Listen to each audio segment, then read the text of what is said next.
انشاءالله نن پاس به زه چې نکاح تړم د هغې به 15,000 روپۍ وي خو یو مالداره دی هغه په واده کې ډمتوب کې کنجرتوب کې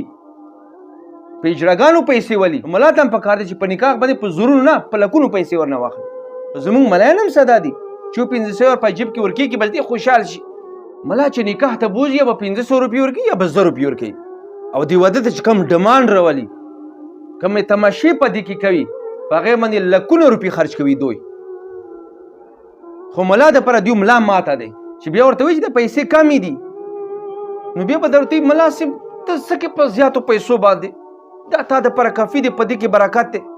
نو د رزیل بچی چې ډم ته یې ورکوي په زرونو په لکونو روپۍ هغه پیسه کوي هغه یې دریاب ته غورځوي هغه یې خوري خو زه یې خورم که نه خو دا خلک ملا ته پیسې نه ورکوي څو ورځې مخکې یو نکاح ته لاړم نو ما ته یې 1500 روپۍ راوویستلې چې ملا صاحب دا واخله ما ورته دا ځان سره کېږده که د پیسو څه کمی وي نورې به هم زه ډېر کم دا ما پرې ټوکه مه کوه چې ډمانو ته په زرونو پیسې ورکوي په پټاسانو په پټاخو زرونو پیسې خرج کوي امت ته د 1500 روپۍ نیولي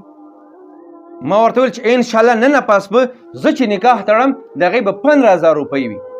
تاسو ملایانو پرې ټوکه راخیستې دی هم که یو سړی غریب دی د هغې سره پیسې نشته پروا یې مه کوه یوه هم ورنه مه اخله خو یو مالداره دی هغه په واده کې ډمتوب کې کنجرتوب کې په اجراګانو پیسې ولي ملا ته هم پکار دی چې په نکاح باندې په زرونو نه په لکونو پیسې ورنه واخلي زمونږ ملایان هم ساده دي چې 1500 ور په جیب کې ورکړي بلکې خوشحال شي